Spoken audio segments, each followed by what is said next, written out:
welcome to the first ever episode of Film Focus, a weekly movie review show where we look at all the four new DVDs that have come out this week. Yeah. Or roughly around this week. We have very limited budgets as it is.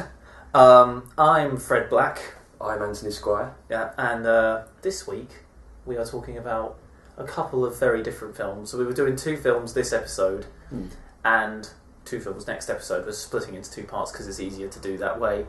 And the first episode as well, we also put in trailers in between the film. Well, not like we show you trailers. We're going to talk about some trailers that have been released. Those good ones and bad ones. That's all you have to say. But that's all you got to say. Yeah, they're pretty much. But we're going to talk about 5 of the most anticipated films, pretty much from our standpoint. Yeah. Like, there have been movie lists created like the most anticipated films of the year. Yeah, they can be misleading. Or they can they can be very misleading. But we've just made a list of 5 that for this episode and 5 for next episode that we think are going to be pretty big, or at least we're excited to see. Or either excited or more to warn you about, really. Yes. Oh yes, especially in the next episode. I don't so much think this episode, but the next episode definitely it's to warn you about what Star Wars. We'll just leave it at that for now, shall we? Let's just say Star Wars. So we'll have a bit of a cheers, a toast to our first ever episode. I'm on the Guinness, and you're on the I'm not exactly sure. Newcastle Brown Ale. Oh, well, just promote them right there and then. And we'll get started with our first film. So this is Final Destination 5. We said I tried to stop it so none of us would jinx the other one there. Final Destination 5, jinx! God, do you remember when you used to play that in school? Did you play that in school? Or was it like jinx, where you'd say that to someone else and they had to stop talking? If you said this, if two of you said the same thing at the same time, one of you would say jinx and you had to stop, and the other one had to stop talking. You obviously missed that. It was a big part of a year of my secondary school, and it really pissed me off. Wait a minute. What, you'd all just run around shouting jinx? Well, if we said it would always be in the back of our minds. If someone said something, the exact same thing at the same time, it would be heads would clash. Yes. But no, putting that to one side, moving on. We got Final Destination 5, which is more of the same, really. Yeah, it's more of the. If you've seen 1 and 2, number 2 is still my favourite. Come on, the exploding barbecue. Which you've just ruined number 2 for anyone who hasn't seen it yet. I think number 2's been out long enough for people to have seen. That's probably true, but yeah, Final Destination is the general idea of it is a group of plucky teenagers who have everything going for them, essentially. Yeah. They've got everything. Everything's kind of nicely presented for them, and they've got everything they want, and they get involved in a massively violent accident. Like the first one had a plane accident. The second one was on a motorway. The third one was a roller coaster ride. And the fourth one was the race. It was the NASCAR race event, wasn't it? Yeah. And the 5th one is a suspension bridge collapse. Yeah. Which it just gets more and more horrifically violent as it goes on. And so one of the teenagers has a premonition, takes everyone off the bus, and takes everyone out of the situation, and they all survive. Yay! Except death comes back to get them in various creative ways. It was clever in terms of, I thought it was a sequel, but it turns out to be a prequel. And you've just ruined it. You just ruined it. I mean, to be honest, if you've seen any other Final Destination film, you pretty much know what's going to happen. It's only really the death scenes that stand out. Yeah, well, they try to kind of twist the formula around every single time to try and make it new and exciting to people, and they do that this time with the you have to a kill for a kill. So if you kill someone, you're wiped off death's list, and there's all sorts of stuff like that. But yes, I would definitely say that it's just more of the same violent fun, really. It's more of the same. It's better than 3 and 4, but to me it can never top number 2. And to me, they're all on an equal level. I think they're all they're all just passable fun, and they're nothing like spectacularly. I mean, they're not serious. They're never taken themselves too seriously. They've always had the first one had Sean William Scott as Stifler from American Pie. Yeah. I say that I've never seen an American Pie film before, but we were watching a trailer for the fourth American Pie film, so we just put that out. We just put that out there. But yes, it's not. They're not anything surprising. And the one thing that got me about it was just how quick everything was. It took a while to build up, and then everything was just snap. It spent about 28 minutes getting everything sorted, and then death happens, and then it takes another 20 minutes for anyone to actually die. It takes a while, doesn't it? I was just kind of casually sitting there watching it, and it's half an hour had gone, and they'd had the main accident, and everyone was going, oh my god, oh no, what's going to happen now? And then it took another 10, 15, maybe 20 minutes for the first person to actually die. Was that the eye one? No, that's the gymnast. Oh yeah, the gymnast. Yeah, but don't say anything more about it. It's a gymnast, because that's probably the gymnast one is probably one of the most clever deaths in the film. I wouldn't say it was clever. It was original, but it wasn't clever. Well, it's definitely the one that it's the most misleading. Then it takes you several different ways before actually revealing this is how she's going to die. Yeah. And they're all going to die. Everyone dies in a Final Destination film, pretty much. Yeah, you have to. They all end up dying eventually. Although there's what's that guy's name? He was in 1 and 2. Tony Todd. Yeah. Tony Todd, who most people know for playing Candyman in the 80s slasher films, or I don't know when they were, but he's most famous for playing Candyman. But he's appeared in all these films. Well, most of them, anyway. He was in 1 and 2. I don't remember him being in 3 or 4. No, I don't think he was in 4, which would have been which was a shame because he would have definitely improved 4 quite a bit. Well, number 4 was funny. It was shot in 3. It was a 3D film, but it was a satire of 3D films. I mean, there's one scene in number 4 where they're in a 3D cinema.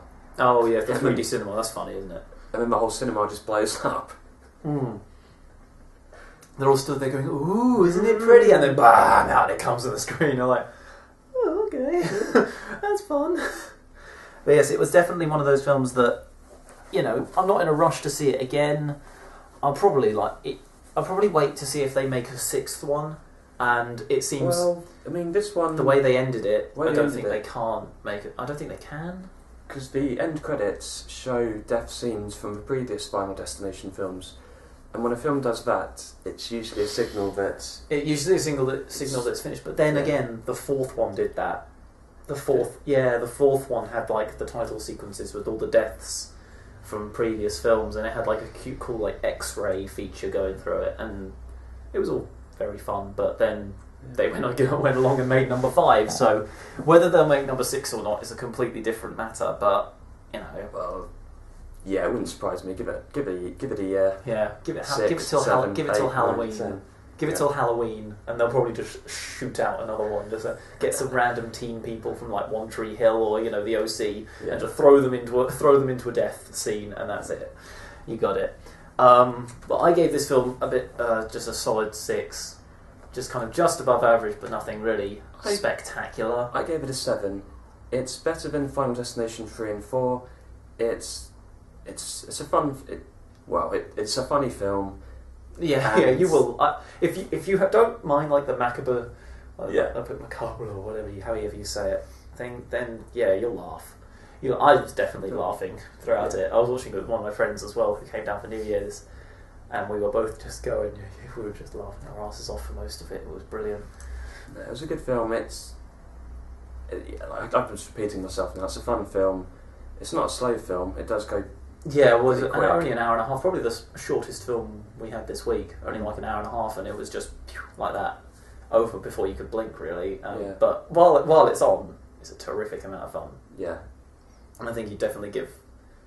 If you were going to recommend a stupid film to watch on a Saturday night, this would be it. Yeah, this would be it. You got nothing. There's nothing really wrong with it. You don't have to think. Oh yeah, switch off brain and enjoy. But yeah, that's pretty much that film done and dusted. Really, I think I might have to put in a little bit about your spoiler, just in case for people. Yeah, you did the end. You just ruined the ending for them, and I think. But that was one of the best things. What happened? You did. Well, I accidentally. Yeah, accidentally, but I'm gonna now have to put that in the description bar down below and say like, warning, Anthony. Anthony spoils it. We gotta try and make this because there will be some people that haven't seen the film. Sure. So if you be comrades. When did we suddenly go into Russia? Forgive me, comrades. I have ruined Final Destination 5 for you.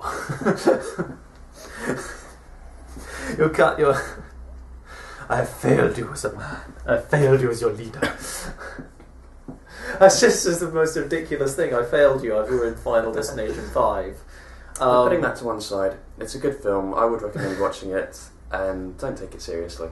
It's just an average horror. And you love it. You see these reviews of people that do take films like this seriously, and they're just like, they're looking at it and going, "This was so badly acted. This was so poorly made." It's like, yes, but it was fun. You can't really argue with that, can you? It's like I enjoyed myself, and you can't. I would find someone very hard pushed to not be enjoying themselves watching this film, unless they really did not like horror films. That's quite a sweeping statement. Yeah. Well, I know people who say that they just don't generally like horror films. I mean, I like horror films. I don't like ones which take it to an extreme, like The Human Centipede. That was such a depressing film to watch. To be honest, I kind of enjoyed it a little bit. I kind of enjoyed The Human Centipede. Not in... It sounds just really bizarre. Yeah! Let's just look over your face going, wait, well, who is this lunatic I'm sitting next to? Just for the bad guy, really. The bad guy was, completely... The bad guy was good as a bad guy, but... It was just so depressing to watch. It was depressing, yeah, it was... But it could have been far, far worse. It could have been far more bloody and violent and, just loads of, everything vile. Sure, it was more psychological. More psychological, which I think probably got into people's heads. Apparently the second one is meant to be just, terrible. Yeah. Actually, is it 12 people they stick together? Well, not stick, but... Stick. Like a guy with a Pritt stick or something. It's like, and you... Bit of sellotape. Bit of sellotape. That's just horrible. I mean, not as horrible as what happens in the actual film, but you just imagine someone just selling duct. That just looks like duct tape or something. The B-movie version of it. If you've got lesser budget, we can't afford the special effects. Just use duct tape, mate. It'll be fine. That was our review of Final Destination 5. Oh dear. I say oh dear, we did like it. And now we're going to go on to our most anticipated films of the year. So our trailer section, which we watched just before we went on air. That's just the first thing that came into my head. We went on air. We're not on air. We're not on air. This is a recording. This is a recording. Yeah. So Don't worry. Calm yourself, Fred. So the first one we're going to talk about, I'm going to flip you out and go in reverse order. Reverse order. So we're going to start with The Hobbit. We're going to start with The Hobbit, which is probably going to be it's probably going to be the biggest film of the year. I wouldn't. Well, in terms of box office takings and just general hype and anticipation, you've got to think this is probably going to be one of the biggest films of the year. Along with The Dark Knight Rises. Which we'll talk about in a minute, yes. But we watched the trailer for this. I mean, I've seen the trailer a few times now. Yeah. But we watched the trailer for this just now. What did you make of it? The intro to the trailer, you got some wizard saying to someone else, this is... I mean, it lists a list... He gives a list of 10 names, but he doesn't really look at anyone, so you're guessing who's who. Oh god, yes, the dwarves. You get Ian McKellen back as Gandalf. You've seen the Lord of the Rings films, yeah, obviously. They're good films. They're good films. Books, but they were good films. No, same here. I haven't read the books. And I could just imagine a slew of YouTube comments. You haven't read the books? Blasphemy! But yeah, you got Ian McKellen as Gandalf, and he introduces himself to Bilbo Baggins, and then says, "This is bottom hodding," goes through 10 dwarf names, and you're just like, I can't remember them. Even 10 seconds after he said them, you're like, okay, yeah, who was who again? I mean, I'm guessing 3 or 4 of those dwarfs die. It seems likely. But again, I haven't read the book, so... No. You can spoil it for us below. I mean, I'm not really going to be that fussed if people spoil it for us down below. So who dies? Or maybe I will. I don't know. I think you probably will be. No, it does look good. I mean, Peter Jackson, obviously, you obviously will remember him for his early work, Brain Dead and Bad Taste. Why can't he go back to doing his early work? But putting that to one side. I'm just gonna put that down there. Just to be honest, I've seen Brain Dead. The lawnmower scene. He's just completely messed up in the head, that man. But we were talking about this before we started recording. He can't go back to that. He can't. He would. I'm sure he would probably love to. And he's probably got like every filmmaker has like this one idea on their computer, and it's like they just look at it and go, I can't do that.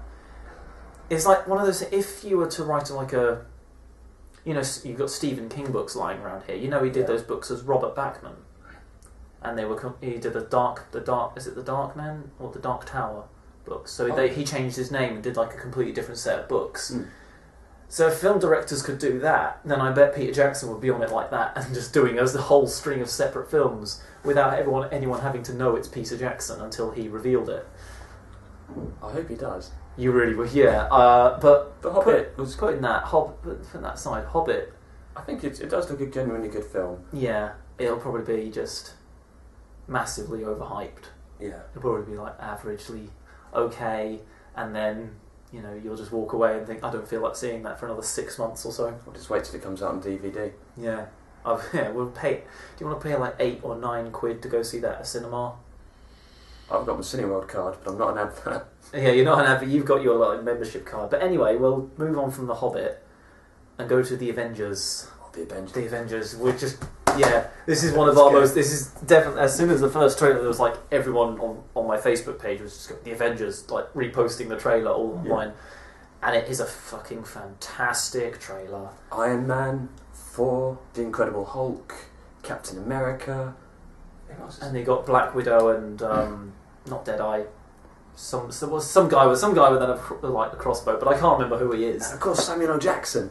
Come on, that's your selling point for it. Samuel L. Jackson as Nick Fury. It's great, and it does look a genuinely fun film. And taking all these characters who've all had films made before, and Captain America, like most of them have started directly linking themselves into the Avengers. They started with was it the end of the first Iron Man film? Yeah, you had Nick Fury come in after the end credits, and then you had Iron Man 2, he was actually in the film.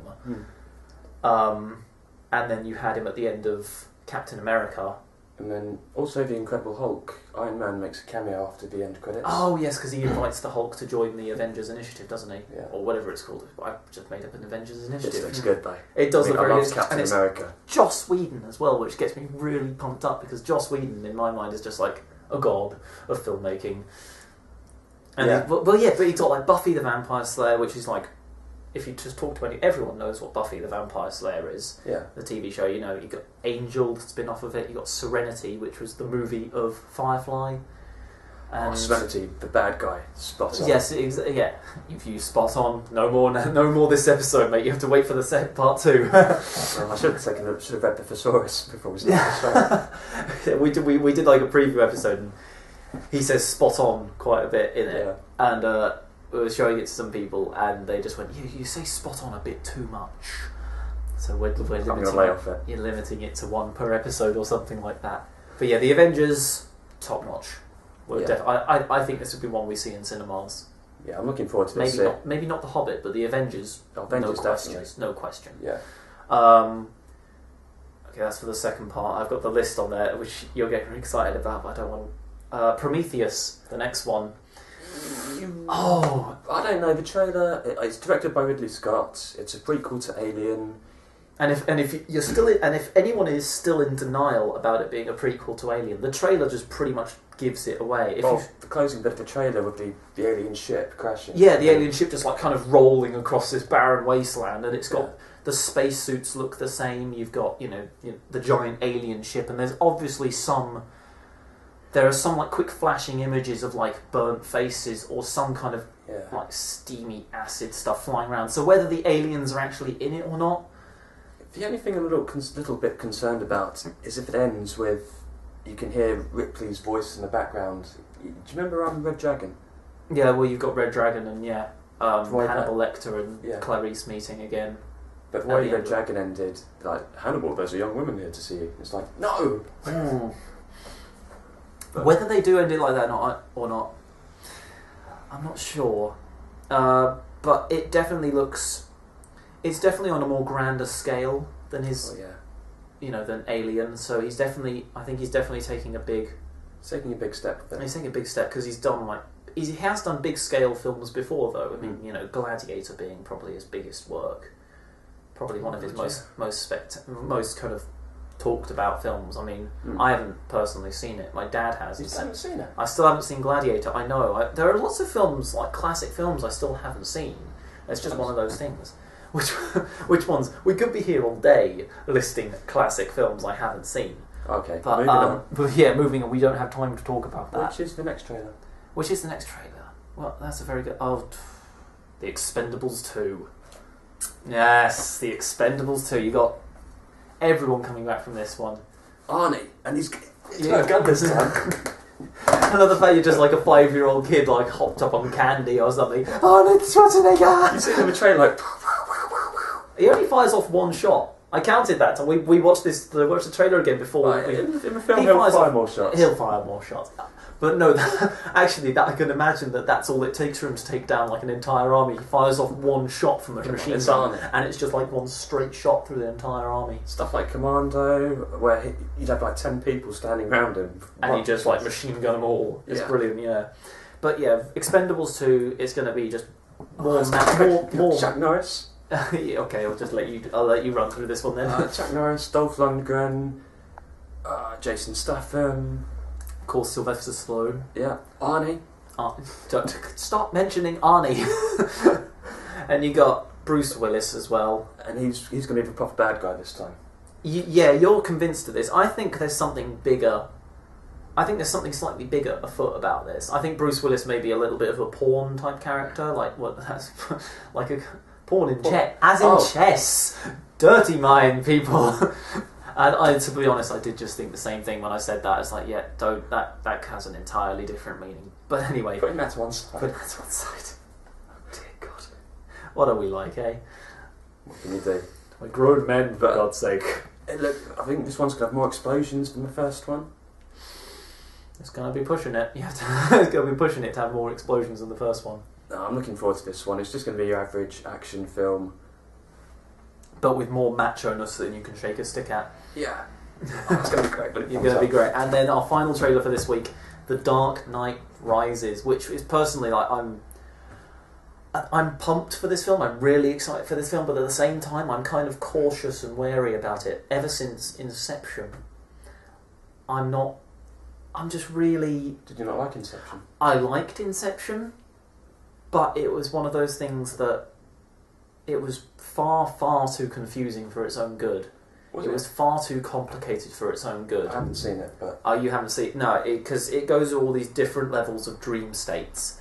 And at one point of the film, I think they're going into like 5 levels of dream state at the same time. So the film is constantly switching between all these different dream states, and you're meant to recognise which one is which at any specific time. And it's one of those films that if you look away for 1 second and turn back, you won't have a clue what's going on. It's like people were like walking out the cinema to go, take a piss or go for, go for a coffee or something, get some popcorn, and they came back and they just had no clue what was going on. I don't really think a film should be like that, but in itself, it was quite a spectacular film, though. I think The Dark Knight Rises, its biggest challenge. Will it be as good as The Dark Knight? I think they've got to try and take it as a separate film. I mean, you got to feel sorry for Tom Hardy as Bane. He's stepping into some pretty big shoes. It was a good trailer. I know the trailer got some bad feedback because Bane's voice is actually quite muffled. Well, yeah, and there's been stories circulating on Empire that they've changed his voice. They've changed... Christopher Nolan has responded to... Everyone was going, we can't hear Bane. And there was like the 6 minutes of footage shown before Mission Impossible. There's like the first 6 minutes of the film was shown before it, and everyone was going like, oh, we can't hear Bane, he's too muffly, too gruffle. And, Christopher Nolan was like, well, I'll tweak the sound a little bit, but that's how I wanted it to be. And to his credit, he has kind of tried to make it easier for the fans to hear it. Yeah. So he's like put down all the background noise and everything. He's a good director overall. I mean, I remember when I watched Memento. I see. That's one I haven't seen of his, and I always mean to see. Memento's good. I just realised I'm wearing the Batman T-shirt as well. Yes. All the scenes are in reverse order, so it starts at the end of the film, and scene by scene goes back to the beginning. There's still a twist in it. It's good. Yeah, there's still a twist in it. It's all pretty good. But yeah, The Dark Knight Rises is definitely one of the films to watch out for this year. Yeah. And I think we'll probably go see that at the cinema as well. I'm looking forward to it. I mean, I'm really glad we haven't brought Robin into it. No, see that, and there was they might do. No. But well, I thought what's his name? The actor Christian Bale. He refused to be in Batman if they brought Robin into it. Christopher Nolan can be persuasive. He can be persuasive. He might Extra do zero. An extra zero on the end of that paycheck. Yeah, it can do anything. So yeah, that's all our trailers for this week. Well, for this part anyway, for Sunday, because we upload this episode on Sunday, and then the next one will be up on Monday. But the next film we've got is The Devil's Double. Which, do you want to try and explain this film to us without spoiling it? I'll go back to my notes. Without spoiling it? Do you want to try explaining the plot of the film? Let's have a go. You've got Saddam Hussein's son, Uday Hussein, who wants a double.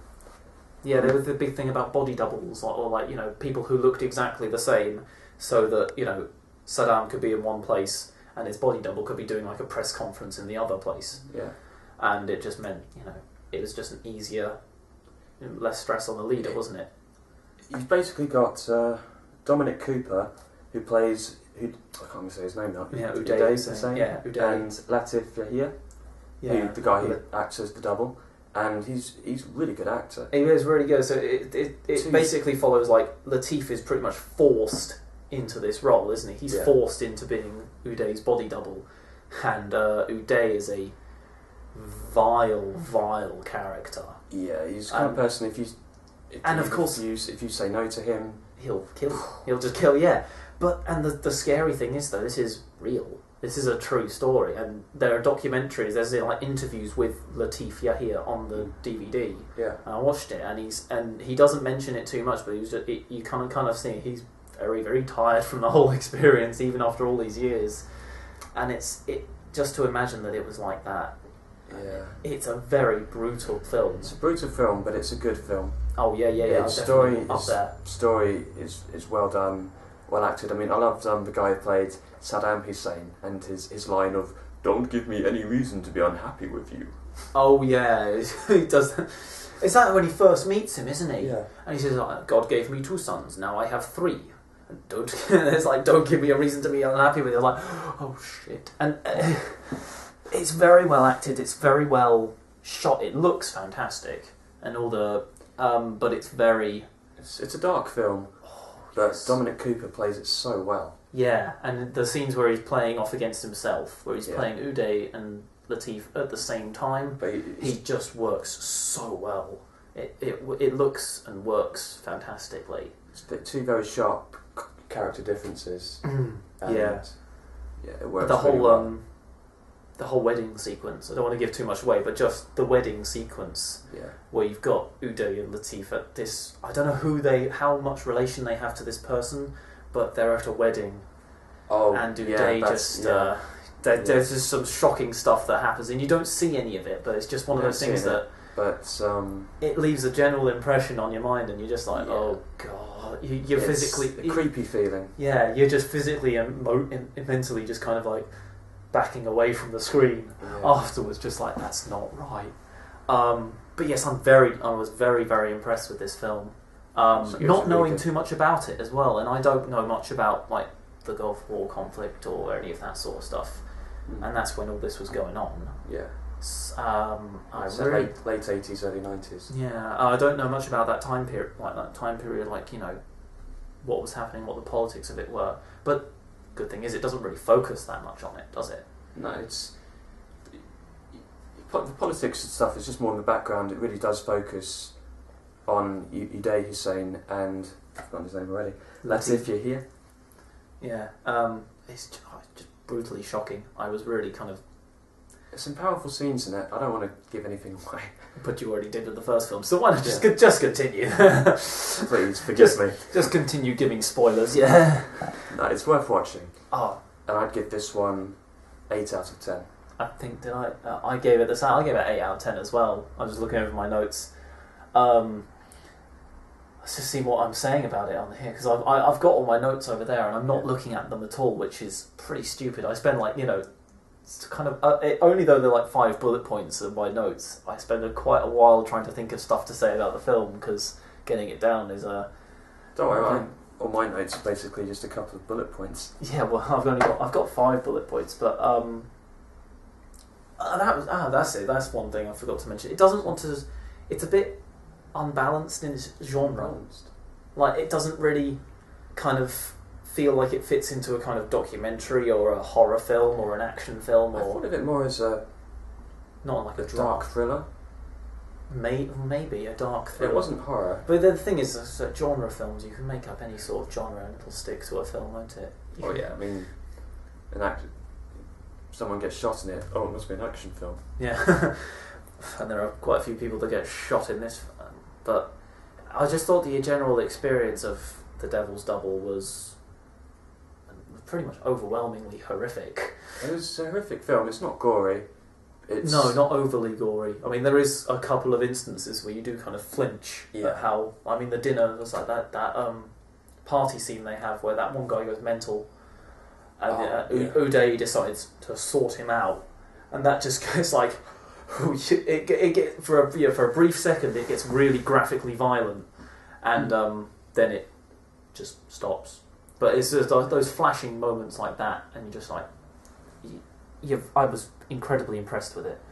I thought it was good, really good atmosphere all the way through. I would recommend.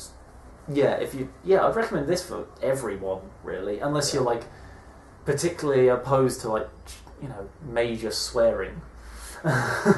You've got some films where the swearing just sort of blends in, then you've got other films where they swear every other sentence and you think, why are you doing that? It's the film we're going to talk about next episode, where you felt that, isn't it? But this film, I was surprised with this film that you didn't think that, actually, because I sometimes thought they were just adding pretty vile swear words in for just the sake of it. That's what most Hollywood films do, though. I mean, F this, F that. Yeah, but and it was loads and loads of sexualised swearing in this one as well, because Uday is a pretty randy bastard. Yeah, he's got needs. He's got needs. That's probably the nicest way of putting it, and especially to like a member of Uday Hussein. That's probably the nicest way of putting it. He's got needs, people. You don't understand. I was like, I do. He's a troubled person. As Freud would say, he has issues. He's but yes, you've got serious issues. He's got serious issues in that film, yes. So yeah, I think that pretty much does us. We've done that review to death. I think that pretty much gives us. Yeah, that's done for this episode. Thanks for watching. Yeah, thank you for watching. And if you tune in same time tomorrow, well, pretty much same time tomorrow, we should have the episode uploaded by the end of Monday.